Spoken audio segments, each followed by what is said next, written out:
All right, good evening, everybody. Welcome to a special meeting for the Public Works Committee. Has this meeting been noted, publicly noted? It's been properly noted. And we are recording? We are. And it looks like we have all of the committee members present. So the agenda item we are here to consider this evening is recommendation regarding curb extensions and advisory bike lanes in the 2023 Edgewood Avenue resurfacing program design. Tonight we have a presenter, Mike Amsden from the city of Milwaukee. Mike, if you'd like to join us here at the podium and kind of jump right in, that'd be great. Good. Unless Leanne, would you like to go first? Excuse me. I'll just remind the committee that this was really an offshoot of several years of planning, most notably a result of the work that was recently completed by MMSD in the corridor with the Edgewood Near Surface Collector. Prior to planning for that project, village staff and city staff have been working on the plans for either a reconstruction or resurfacing of Edgewood Avenue. It was determined based on some changes to the scope of the MMSD work that the project would not be a reconstruction, but rather a resurfacing. We did, and when I say we, I mean village staff did have conversations with city staff about potential pedestrian safety enhancements and consideration of bicycle facilities, and they were already headed down that path. So we did have some preliminary conversations. Mike and I, along with Holly Rutenbach from the city, had a conversation. Bart has been involved in some of those conversations regarding options for pavement markings in this section. Noted in the memo that Edgewood Avenue is relatively narrow for the types of uses it handles on a daily basis. So our options are somewhat limited, but I'm going to turn it over to Mike now and he can run through what the city is proposing. Thank you, Leanne. Mike, whenever you're ready. Yeah, thank you. Thank you for having me. Mike Amsden, City of Milwaukee Multimodal Transportation Manager. So as Leanne said, this is, what we call a high impact pavement project, which I think is important to note, specifically because it limits the scope of what we can do. It's taking off about 2 inches of asphalt, replacing it, and then pavement markings are generally what we do with our high impact pavement program. We're not removing curb typically. We're not reconstructing the street. We do have the opportunity to upgrade ADA ramps, and actually we have to upgrade ADA ramps as part of this. So I'll talk a little bit about that as well and some additional opportunities we have when doing that. So we can go to the next slide. So as mentioned, it's an asphalt overlay, Edgewood from Oakland all the way to Lake Drive. So it splits the city and village boundaries right down the middle. Currently, we're scheduled for late 2023. As Leanne mentioned, initially we thought this might be a bigger reconstruction project after the MMSD work was complete. It has scaled back based on the scaling back of their work to just this resurfacing project.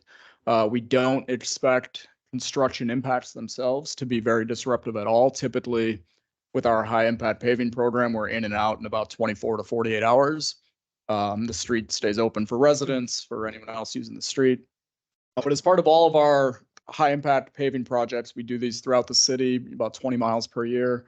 We're always looking for opportunities to incorporate minor improvements. So we have a complete streets policy in the city, which states that anytime we're touching a street, we should be looking to make it safer for people walking, biking, taking transit, and driving.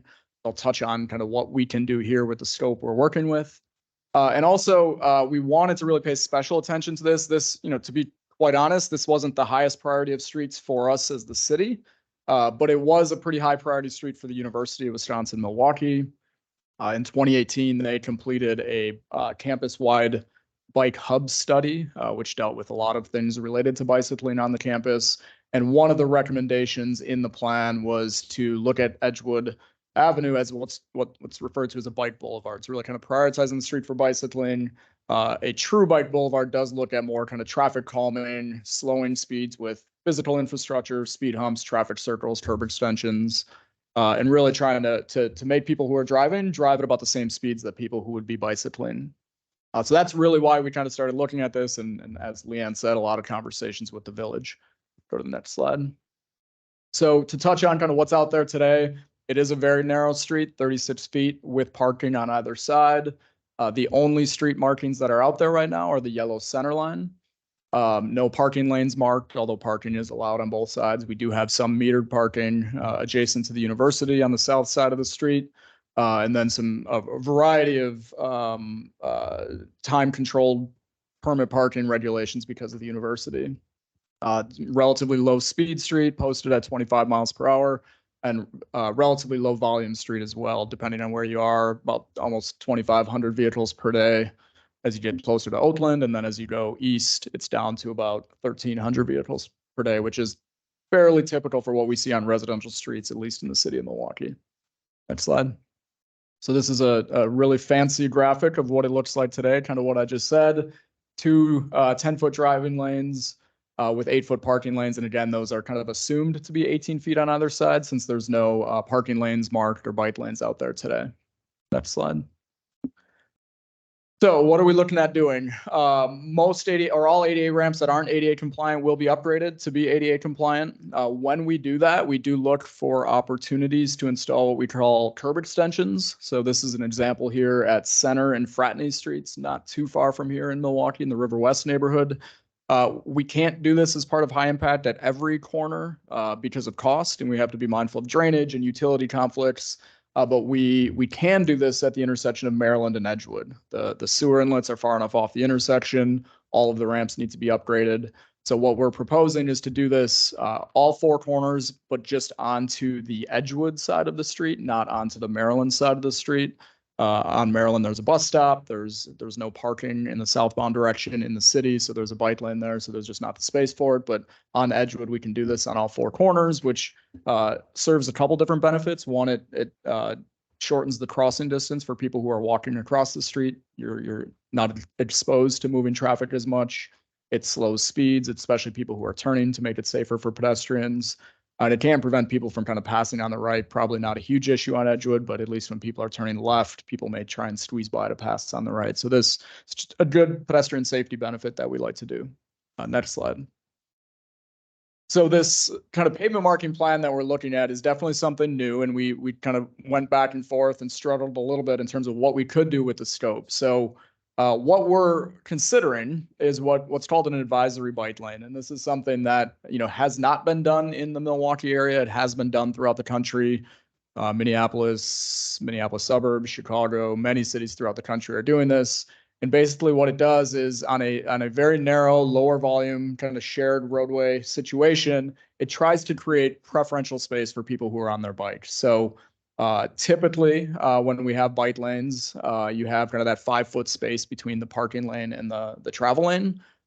On higher volume, higher speed streets, we're actually moving away from doing that because people just don't feel comfortable riding next to parking in a travel lane. But because this is such a low speed, low volume street, this is something that we think could work well. The difference here is it's so narrow that we don't have the space to create a dedicated 5-foot bike lane and then 2 dedicated travel lanes. So what an advisory bike lane allows for is, instead of a solid white line between the driving lanes and the bike lanes, it's a dashed white line. And what that dashed white line indicates to drivers is if you need to use that space, and if there's no one in that space, you can do so.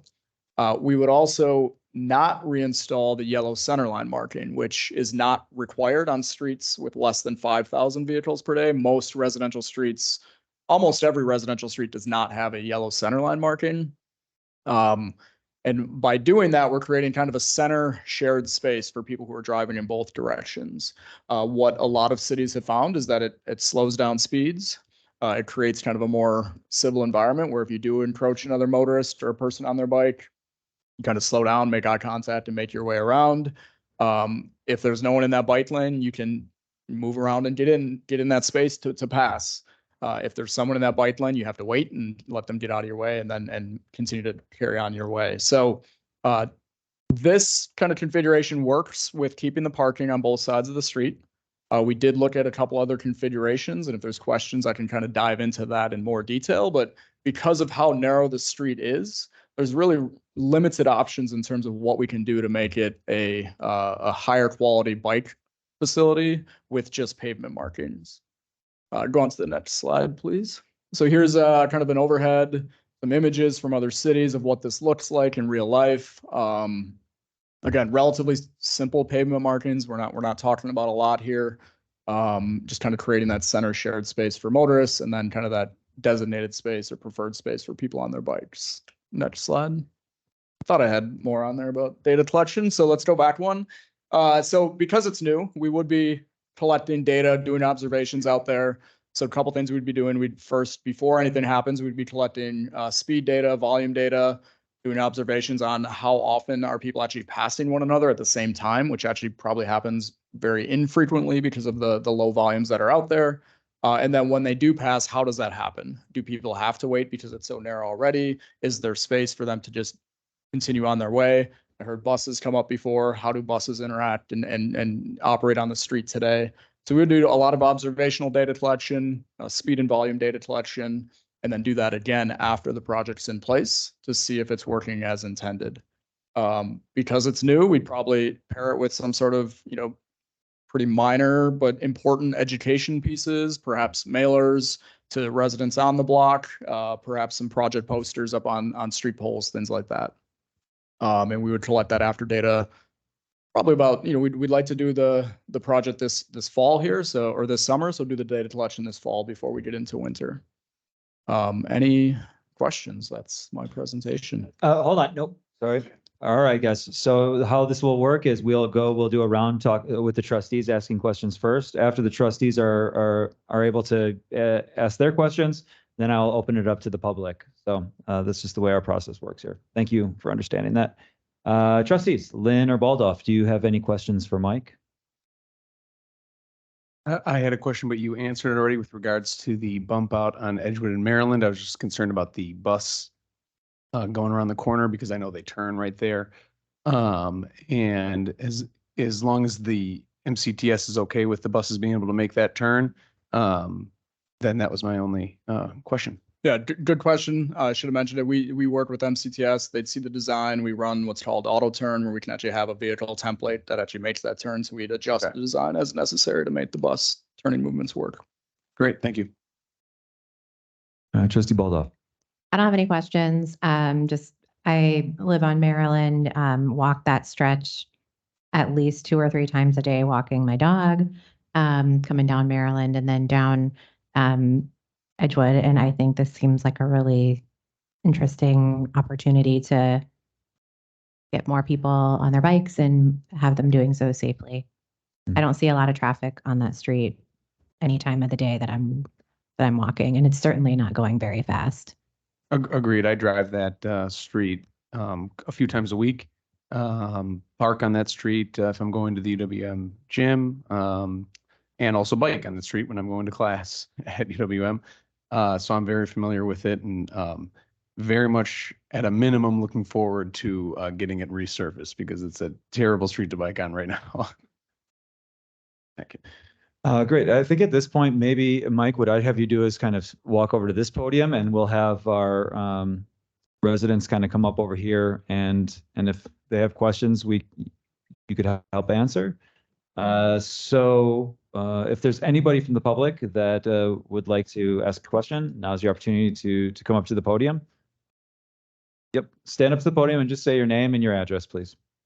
Juliana Cab, 2616 East Edgewood, corner Hackett. We've lived in this house for over 30 years. And our experience has been very different from what I'm hearing now. Would you bring the microphone down just a bit? Sure. The students are always in a hurry looking for parking. They chase down Edgewood. We back out of that driveway and I get whiplash going back and forth and back and forth. And so many times, even after looking, somebody comes around the corner, usually going through a stop sign or, sliding through it. That place is so dangerous. I can't, and I'm really for biking. I was a biker myself until I couldn't for orthopedic reasons, but I really would want to promote biking, but I think this sounds like a disastrous idea. One lane where already you've got people in a hurry, and then you've got one lane I think it's going to be a disaster. Is there any chance that you could omit the parking so that there's plenty of parking on the side streets for the students, but they all seem to congregate on Edgewood, even right around the corner on Hackett, in the Shorewood side, where I believe there's 2 hours, also do out 2-hour parking. They don't go there. But if there were no parking on Edgewood, on the Shorewood side, the students could still have their 2-hour parking and make this street less dangerous. Thank you for that.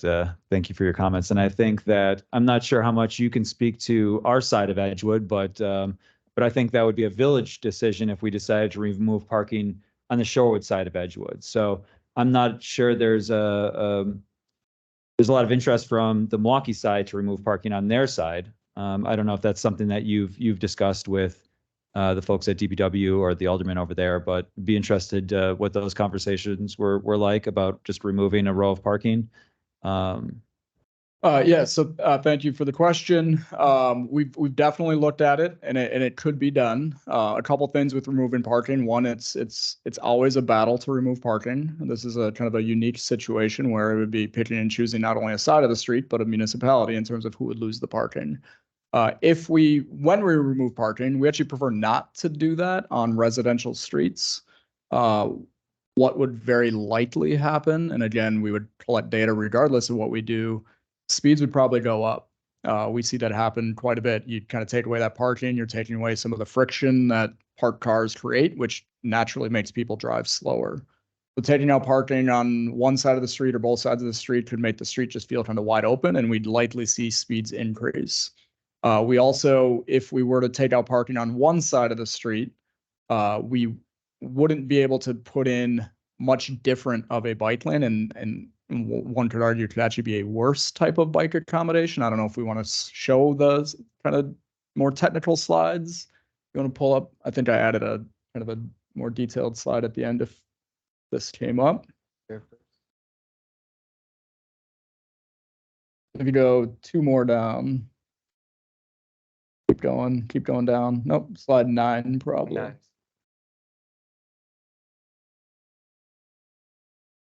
If we took out parking on one side of the street, because again, the street's 36 feet, it's pretty narrow, this is what we'd be left with. So you'd still have a standard bike lane next to a parking lane in one direction, and this could go either way. We're not assuming which side of parking is removed here. You'd have a standard bike lane in one direction, which is really no different from what we're proposing. But in the other direction, you'd have a 4-foot bike lane, which is actually typically the minimum width we would go. But because we have 2-foot wide gutter pans in Milwaukee, the concrete gutter, you're really only left with 2 feet of space to ride. So it's not really that great of a bike accommodation. Could actually be considered worse. That gutter pan gets, that's the first part of the street to fall apart. And it ultimately will look kind of like a 14-foot wide space, which is, again, very wide for kind of a traveled way. So we just felt that this, for the work and the outreach and the compromises that would be needed to take out parking on one side of the street, you're really not getting any better of a bike accommodation, and perhaps even a worse pedestrian accommodation, because now you have traveled cars closer to the sidewalk, and this would also preclude the installation of the curb extensions at Maryland, because that curb extension would be into that bike lane space.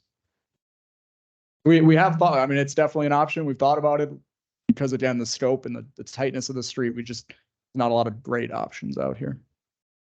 Thank you, Mike. Any other questions from the public? Sure. Yep, please stand up. State your name and your address, please. Sure. I'm Ken. Same address as my wife, Juliana. Thank you, by the way, for putting up that other slide. Because that, says that you thought about it. But a couple of takes, since we could you get a little closer to the microphone? And so we have. I'm sorry. Thank you. Since we lived there, it seems to me that when did you measure the average number of cars going by? Because if you look at it during the university hours, I dare say you'll find it's very heavy traffic. Yeah. Now they're out of session now, and it's very easy to get. It's much easier to get in and out of the driveway. So that's. So I think if you look at it that way, I used to live 40 years ago on Newbury Avenue, and it used to be one heck of a thing for people cruising back and forth. First, they finally put in stop signs at Maryland and Newbury, and then every other block, and that made a big difference. It probably decreased the traffic, because now people couldn't go zooming, 8 blocks at a time. So I'm wondering, did you ever think about putting stop signs, like on Summit, every other block? Because that may slow traffic down. Because truthfully, I was a student once, long time ago. But when you're in a rush to get to class, you're not really looking and you're really not worried about the Yeah. bikers or speed limits. So Yeah, so a couple questions there. Thank you. In terms of when we do the data collection, so the State Department of Transportation collects traffic volumes kind of on a very regular basis. I don't have off the top of my head, but I can provide that kind of, it's multiple points over multiple years. It's not just one point. We will collect updated data before the project goes in. Again, this probably won't happen until school's back in session, kind of late summer. So September time period. So we'd collect data beforehand just to have kind of the latest and greatest. thank you. Absolutely. Yeah, absolutely. No, we for sure want to have the data when school's in session. And then stop signs, that's a request we get all the time. Typically, stop signs aren't the greatest tool for controlling speeds. They do a really good, they can help, but they do a really good job of assigning right of way where you have a lot of pedestrian conflicts and people trying to cross the street. We get requests all the time. I'm not entirely sure how it would work on kind of the municipal boundary and what we would have to do there. But if there's a location, I'd say reach out to your village representative or however that works here, or else our common council member, Alderman Brostoff. We get those requests all the time. And it's absolutely something we can look at outside of this project even. Thank you, Mike. Anybody else from the public, please step up and state your name and your address. Hello, I'm Michelle Boehm. I'm at 2401 East Newton Avenue, Newton and Prospect. And I walk or bike to work at UWM. So I go that stretch all the time, and I can echo that it's busier than I think you think it is, especially when school is in session.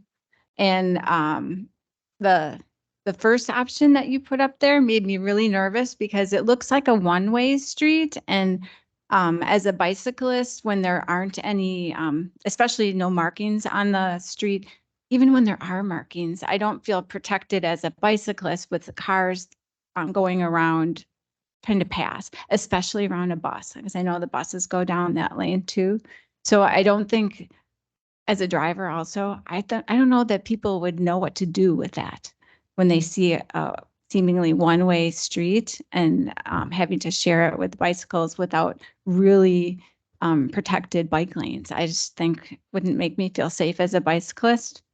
And I also think reconsidering getting rid of the parking would help a lot. I mean, there aren't that many spots. I mean, it would really increase the safety for bicyclists and slow down the traffic if it was protected bike lane. So I hope you consider that.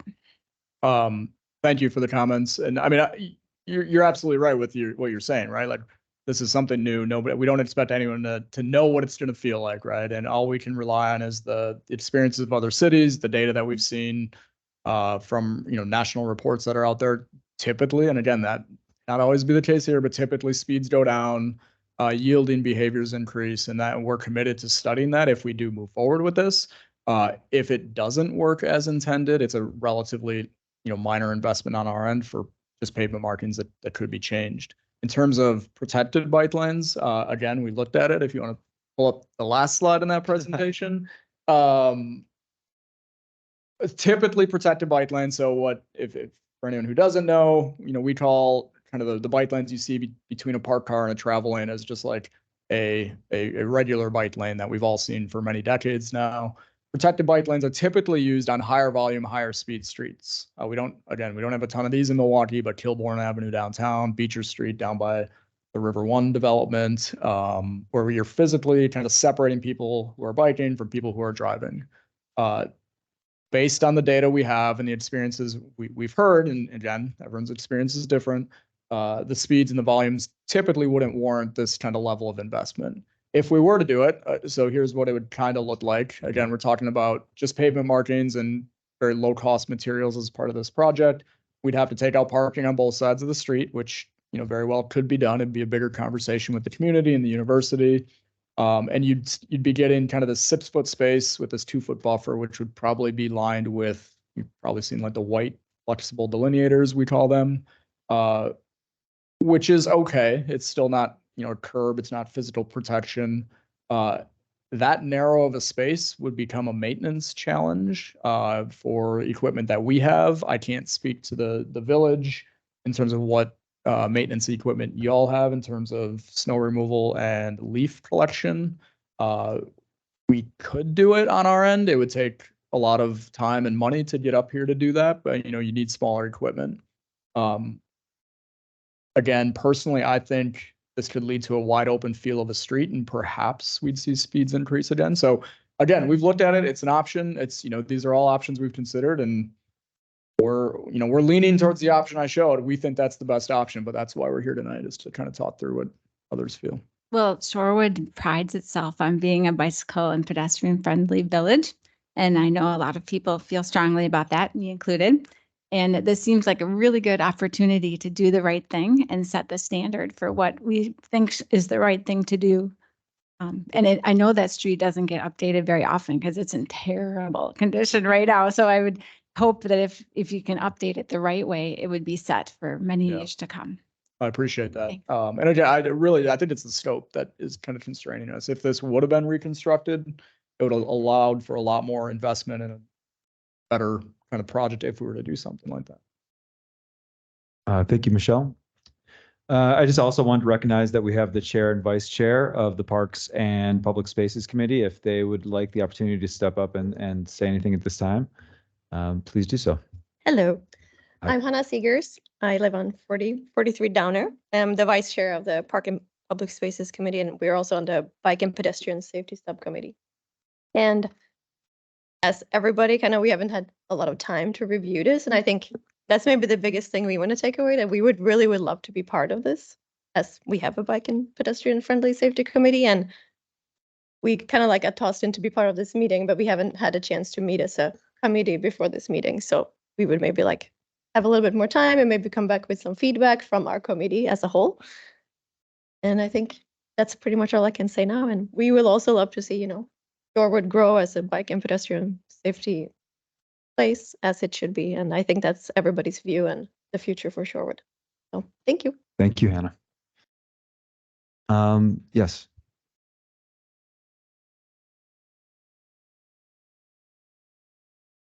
Hi, my name is Ray. I'm the property owner of 2114 East Edgewood.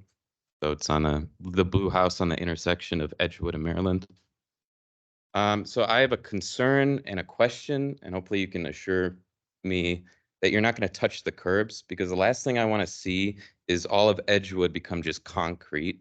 And so I want to make sure that we're not touching the trees and the grasses, because it's going to look terrible otherwise. Correct. It's within the curb line, taking off from gutter pan to gutter pan, replacing the existing pavement with a new layer of asphalt. The only curbs that will be touched are at the ADA corner, or the ramps, the ADA ramps, where they'll either be upgraded kind of as is, or as we're proposing on Maryland and Edgewood, to install the curb extensions at those corners. But that's just at the corner. All right, well, that's good. But during this discussion, I've heard a lot of talk about removing the parking lanes. I would like to say that it's easy to get rid of and talk about removing the parking lanes when you yourself don't use them. But I do. I live on that street. I have people that come over, they use that street. My girlfriend is currently parked on that street. I would urge you to not touch the parking lanes. I think this is an interesting idea. As I understand it, nothing's really going to change, because if you have two oncoming cars, you're going to veer right and left anyways. You're kind of driving in the middle anyways if you're alone. But I think this is fine. I just wouldn't touch really anything. Just add some lines to make it look nicer. Thank you. Appreciate the feedback. President McKay. I was just going to say, for the, since there's just a recommendation that's asked for the committee tonight, it would give the Parks and Open Spaces Committee time to meet, and you could add comments and they could accompany the recommendation that comes to the village board. That was going to be my recommendation, and thanks. Sorry to steal your Yeah, appreciate that. We've got a couple of hands. Mr. Pendleton, if you please step up. Good evening. I'm Sandy Pendleton. I live at 3529 North Frederick Avenue. That's 3 houses north of Edgewood. I either drive, walk, run, or bike on Edgewood every day. So I frequently use that greater Edgewood Avenue corridor. I believe that Edgewood, as currently configured and as currently existing, is a disaster. This is a major east-west corridor. It's only second to Capitol Drive as the east-west corridor in our village. It should be a bicycle-friendly and pedestrian-friendly design. We don't have that now. I talk to many residents on Edgewood, and I hear them complain constantly about speeding on Edgewood, and they believe that something needs to be done. There have been complaints to the police. The police have tried to address it. They've brought in temporary radar signs. They've tried to increase enforcement efforts. In my view, and in the views of the neighbors I've talked to, this has been totally ineffective to reduce speeds, especially in the area from Oakland to Maryland. We have a lot of students driving in that section. We have a lot of Milwaukee residents driving in that section. And they are driving in an irresponsible way. I think we lack here an overall idea of what's the problem we're solving for. Is the problem we're trying to solve for speed, or is the problem we're trying to solve for pedestrian and cycling safety? I think we should define those and then figure out how to optimize to solve those problems. I do have a question which I'd ask that Mike answer when I'm finished. Is, okay, we're talking about a resurfacing now. When is this reconstruction going to happen? If we do a repavement now, does that last for 5 years? Does that last for 10 years? Or does that last for 20 years before we really get a design change that fixes the problems that are in this corridor? Because right now, the minute we either repave this as currently configured or repave this as an advisory bike lanes, we're still going to have heavy weight vehicles traveling on the bike lanes.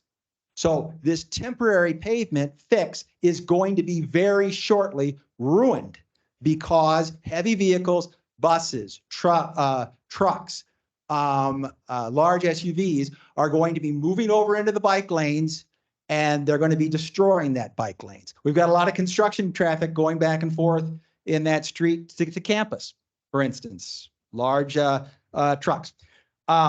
If we don't have dedicated segregated bike lanes, we're going to get back right to the same situation we have right now, which is a pavement surface that is potholed, it is dangerous, and is highly unpleasant for cyclists to ride on.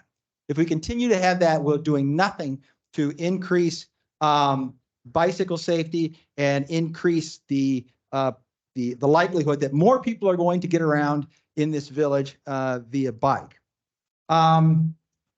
So I'll wrap up here.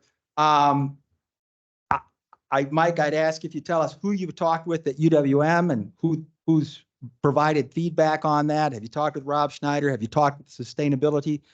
Have you got the advisor there or coordinator there? Do we have their thoughts on this? And in the end, I kind of like, I'm an advocate for protected bike lanes.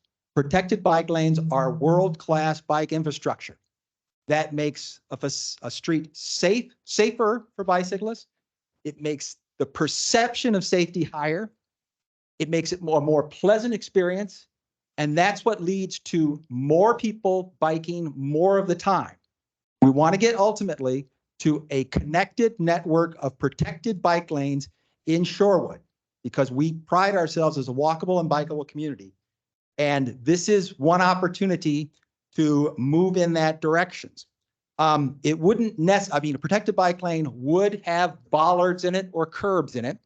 If we can't do that because of maintenance considerations that I'm sure the DPW may have, or the city of Milwaukee may have, or UWM may have, then I would support 5-foot bike lane, a 3-foot just paint buffered lane, and then the driving lane. That way, you're most likely to keep vehicle traffic off the bike lanes. They're not likely to wreck it just a year or two from now.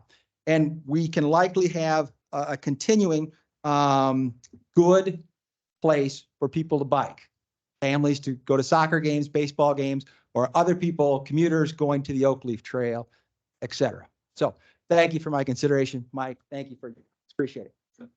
Thank you, Sandy. Leanne? Okay. Are there any other citizens here in the audience? Please come up to the microphone.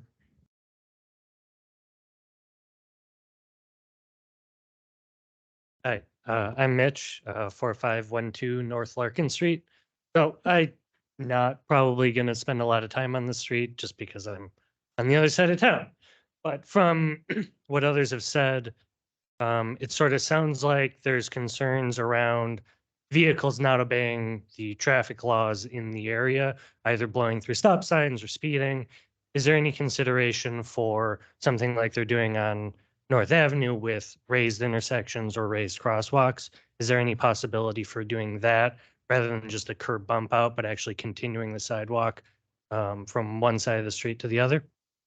So we do traffic calming like that kind of all over. The scope of this, again, being a high impact paving is pavement markings, asphalt, and then intersection kind of curb ramps. Yeah, I guess. So I guess I don't see why just continuing the sidewalk would be a significant deviation from doing a curb bump out. Like why is one of those construction projects within scope and one would be considered out of scope? purely cost and Okay. what we budget each year. We do 20 miles of high impact paving around the city. So we just don't have the budget to be doing, I mean, the raised crosswalks would be great. We can also do that, again, being unique on the municipal boundary. I don't know, maybe Leanne would know about, we typically have an assessment process in the city where when people request a raised crosswalk, a speed table, a speed hump, a traffic circle, whatever it may be, residents actually get assessed. That's a little bit outside my purview, so I don't want to say how that happens in Shorewood, but that would be another thing we'd have to consider. So we do not assess in Shorewood, as all of you Shorewood residents know, but I would state that a raised crosswalk or a raised intersection requires reconstruction of the street. Okay. You cannot do that just with additional inches of asphalt pavement. So when Mike says that's out of scope, it's because it's two very different construction methods, and that's not the one. We are not fully reconstructing the street in this case. Okay, thank you. Thank you, Leanne. Yes, Mr. Bronk. Gary Bronk, 1827 East Kenmore Street. I'm the chair of the Parks and Public Spaces Committee. I just want to pick up on a couple of things that Hannah said and that Sandy said. To Hannah's point, this discussion by the documents and by the comments here has been going on for some time between Shorewood and the city. I appreciate that we still have an opportunity to weigh in on this. I would appreciate it even more if in the future we had more advanced opportunities so we could have been involved in this discussion in an ongoing way rather than sort of the process now. Second, to one of the things that Sandy said, Sandy talked about an interconnected system of paths for bikes and pedestrians. It's frustrating to me that we're looking at this in such a piecemeal way. We really need that 5-year master plan so that in the future, we can be thinking about how Edgewood fits into the other pieces so that we really get to a network that adequately supports pedestrian and bicycle safety and the kind of Shorewood that we all want, walkable bicycle safety. So I look forward to the development of that plan. And I look forward to just a ton of citizen participation in that so that these discussions can continue and we can get to the place where we want to get. Thanks. Thank you. And just one note, I know it was kind of brought up earlier, Mike, is the longevity of this project. Do you look at this as a 5 to 10 year project, 10 to 20 year project, or 3 to 5 year project? So typically with our high impact pavings, we say the pavement can last anywhere from 7 to 20 years. Yeah. Again, from our experience, this is a relatively lower volume street, so I would expect it to last on the higher end of that. I'm not going to put a year on that, but our residential streets, when they're repaved, they can last up to 20 years.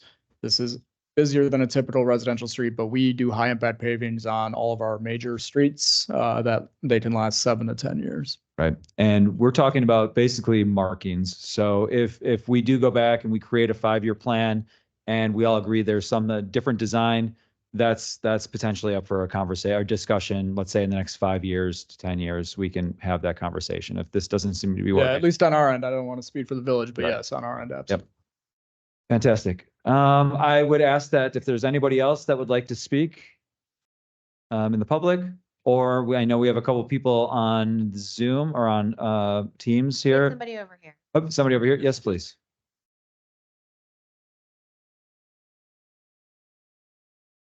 My name's Tom Talikowski, and I live at 4119 North Prospect Avenue.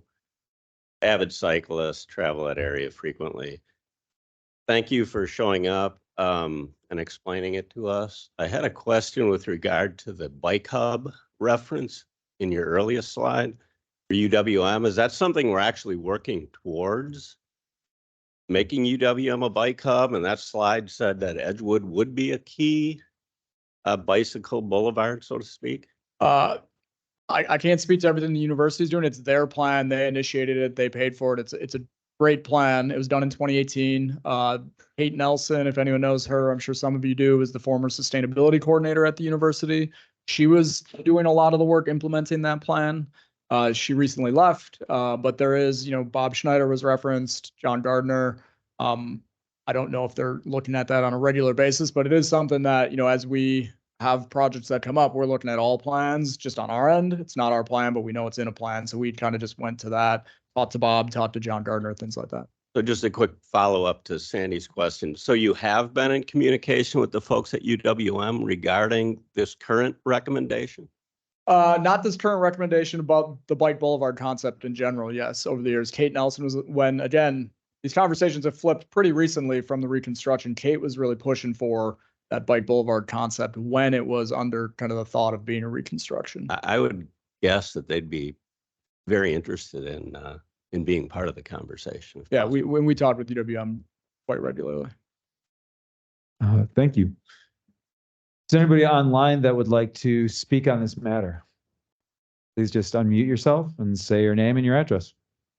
Hi, this is Donald. I live on 2516 East Stratford Court.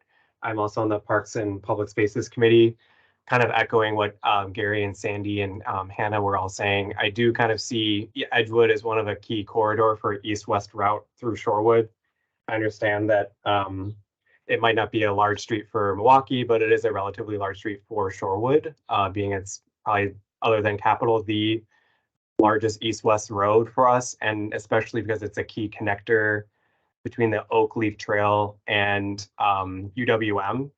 And I anticipate that if we continue to accommodate cyclists along that route, we'll continue to see more folks commuting to downtown Milwaukee or going to downtown Milwaukee events from Shorewood and UWM. So I really continue to advocate for a larger strategy of how to get more folks to use the Oak Leaf Trail instead of driving. So I think, and I also will say, since I live pretty close to Edgewood, I drive on that and ride on that pretty regularly. And the road, as others have noted, is awful. Like I actually go to Menlo just because it's so bad to ride my bike down. So I definitely support resurfacing it just from the pure fact it's very unpleasant to drive or ride on, knowing that we would eventually want to have a larger strategy, like others have noted, how we can connect Shorewood and UWM for that matter to the Oak Leaf Trail and get more folks to bicycle. Thank you, Donald. Appreciate that. Is there anybody else online that would like to make a comment at this time? Okay, not hearing anybody. I would allow just 1 or 2 more brief comments from the public. This is Ken again. I personally, even when I ride in a car, I try to avoid Edgewood. The condition of that road surface is horrible, and then just a couple of years ago they reconcreted it, and It lasted 2 years, and now it's a major hazard for a car. And I can only think, when I'm on a bike and I go to the Oak Leaf Trail, it's like I take my life in my hand. Do I hit a pothole and rip out, a bicycle tire, or do I veer into traffic? So I'm just worried that whatever you do, it's going to add to the problem unless, the way it's currently configured because of the holes in the heavy traffic. And I don't see the heavy traffic stopping anytime soon. So. Thank you. I really appreciate that. Is there anybody else that would like to speak again here in the public? Leanne, I know you wanted to speak at the end. Would you like to speak now before kind of make final sort of comments?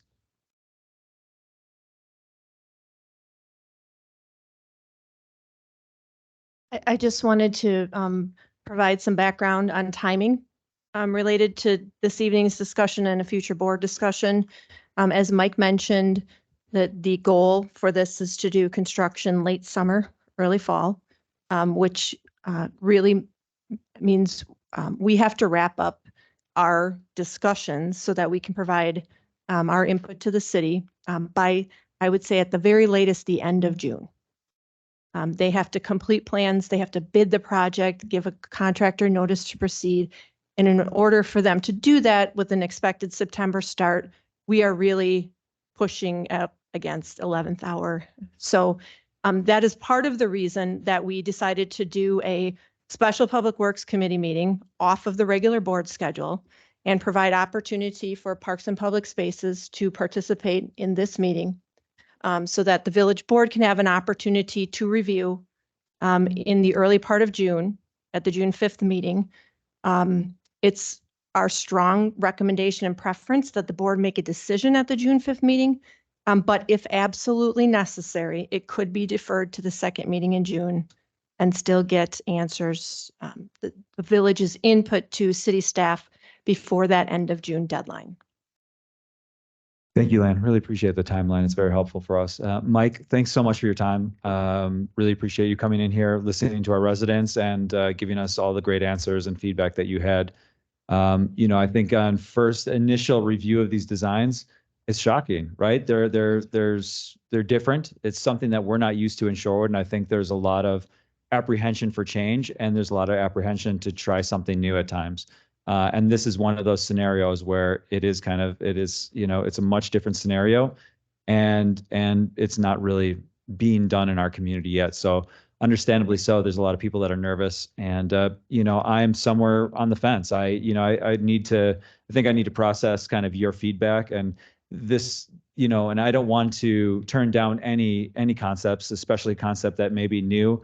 And this might be the way of the future, or this might be the standard in 10 years. So by no means do I want to turn this idea down. If the timing worked out, we do have committees for a reason here in Shorewood, and I'd really appreciate if there was time available for our Pet and Bike Safety Committee, our Park and Open Spaces Committee, just to have this conversation. Out of that conversation, though, I would like to have more than we recommend a protected bike lane because we've been down that road before. We've had that conversation at great length, and I know there's a lot of challenges. So I would be open to recommending taking this back to the committee, having the committee have this discussion and come back to the board with their feedback. But I would appreciate it if it wasn't just we want protected bike lanes because we know that that's going to be a challenge in this scenario. Due to maintenance, due to machinery, due to cost, there's a lot of issues, and removing parking from both sides. It just seems like that is the most challenging option. In a perfect world, I think we'd all love it, but it's going to be a very hard option to get us to get there by the end of June. So my recommendation would be to move this to the next. When does the Public Spaces and Parks Committee meet next? The next meeting would be June 13th. June 13th. So there would be enough time for them to meet about it and then come back we'd have to discuss it. Could they come back to the public? How could we work that so it was at least made our last agenda in June? This meeting for the Parks and Public Spaces Committee would be between the two board meetings in June. Yep. So I imagine, Leanne, I don't know if we have any, I can look at the meeting items to see if we have meeting standing committee space on the second meeting. So, so that would be my recommendation. I turn it back to the trustees to see how they would like to approach this. So that would, both committees would have a chance to meet? Okay, and then, so then would our action tonight be that we would move for the full board to take this up on the second June meeting? Is that, As I understand it, the recommendation could be made. Yeah. And that meeting would be on the 19th. That's right. Okay. And then Wait, would have a meeting we, on- so then it would come to public works, probably in that meeting, beginning of that meeting, we'd probably meet, get the recommendation, and then move forward from public works to make a recommendation to the full board for that evening. Is that how you see that working? Sure. I was thinking, I didn't know if you wanted this to come back to committee on the 5th. So we could just scratch that, and I'm sorry. well, I mean, if the goal is to have the other committees able to meet, I think We just we meet. can, we so, just- and our meeting is, we have our meeting on Juneteenth. That's what's in the plan at this point. I can look back at the meeting dates, but I believe we do. We didn't adopt it as a holiday. Oh, that's right. Okay. Well, then Yeah. we'll be here. Yes. So yeah, I have some comments as well.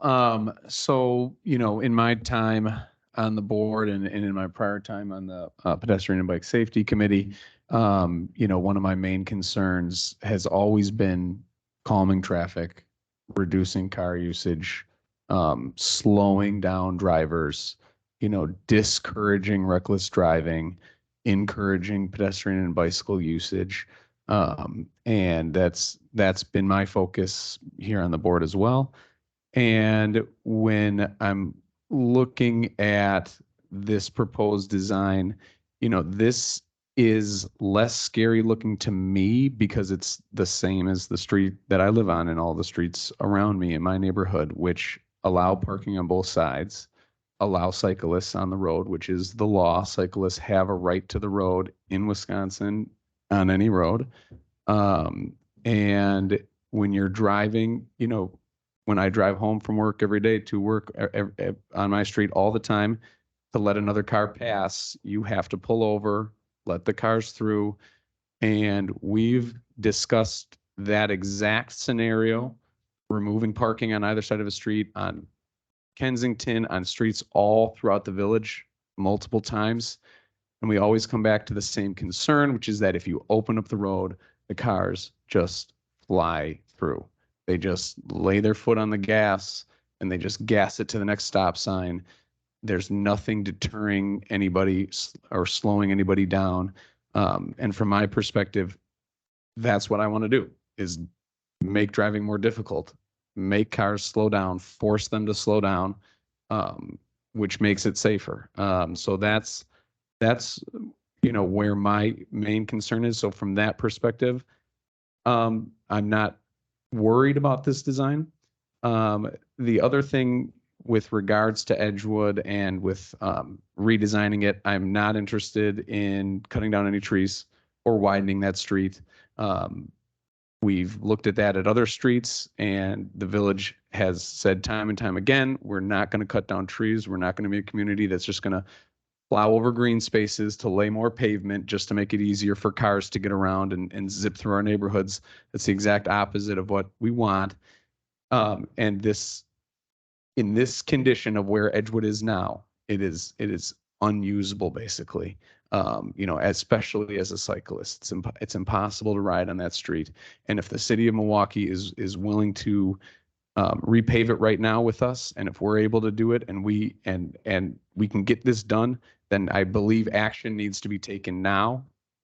Of course, I want a dedicated biking network through Shorewood, through the whole North Shore, through Milwaukee. I want these spaces all connected. But I also want to be able to bike on Edgewood as soon as possible, and something needs to be done. So I'm okay making a compromise right now, sending this to the full board. I agree. I would like to see Parks and Open Spaces look at this on the 13th. I'd like to defer until the 19th for the full board which I know is at the end of the window, so we'll have to make a decision that night, which I'm okay with. But this is a street I've thought about for many years, and this is the best plan that has come up that can be done as quickly as possible in the short term. So I'm okay with it as proposed. Thank you, Jerry. Your words mean a lot here in this situation, and we always look to you for biking and you know, honestly though, whenever I think about biking in Shorewood, you're the first person. Well, you and Sandy are the two people I think about. So, Sandy. but so really appreciate that. So yes, President McCaig. I'm just going to say I have used this type of bike lane in other places, and it's very comfortable, similar to having a fog line, you know, outside of a parking lane. So I just want to say that for people who haven't used them. Thank you. So I would like to move forward with the recommendation to bring this item to the full board on June 19th. Should we recommend sending it to Parks and Public Spaces first on the 13th? Or do we not need to do that? Can they pick it up? It sounds like the chair and vice chair would be interested in having that on the agenda for the next meeting. Perfect. Okay, so we don't need to put it in the motion. Would you come to the microphone so it's on the, thank you. I understand completely you're concerned about not coming back with a recommendation that's just like, just protect the lanes. Yes. I think I can wrestle Sandy down to the ground. And make I don't sure know about that. Doesn't happen. I don't know about that. But I think we can come back with a series of sort of from least desirable to most desirable and hit a recommendation that's sometime in the middle. Well, I think maybe even this one here. For me, it's most important that you guys have time to discuss because you are the Parks, Open Spaces, Bike and Ped Safety Committee, you know that. So we rely on you, and I want to make sure that you guys have the appropriate time to kind of review and discuss. And Appreciate that. And then, but we will have to make a decision on June 19th, regardless of what that is and Right. you know, our full board here, what they decide. Leanne.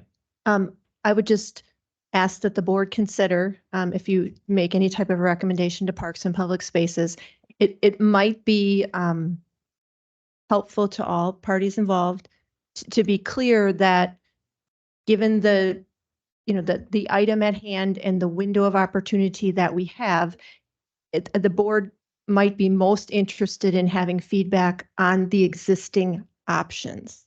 We don't necessarily have time to create and design a new option. So I think it's important that we make sure that I agree. feedback regarding the proposed option is provided. Is if we can link up Chris, yourself, myself, we could create that to send to Parks and Open Spaces, that would be fantastic. We can focus that sort of topic a little bit more. Okay. So just the motion is to place this agenda item on for the full board on June 19th. Second. All in favor? Aye. Aye. Motion passes. Thank you, everybody. Really appreciate everybody's time here tonight and look forward to seeing where this goes. Motion to adjourn. Second. Okay. So moved. All right. Thank you. Yes.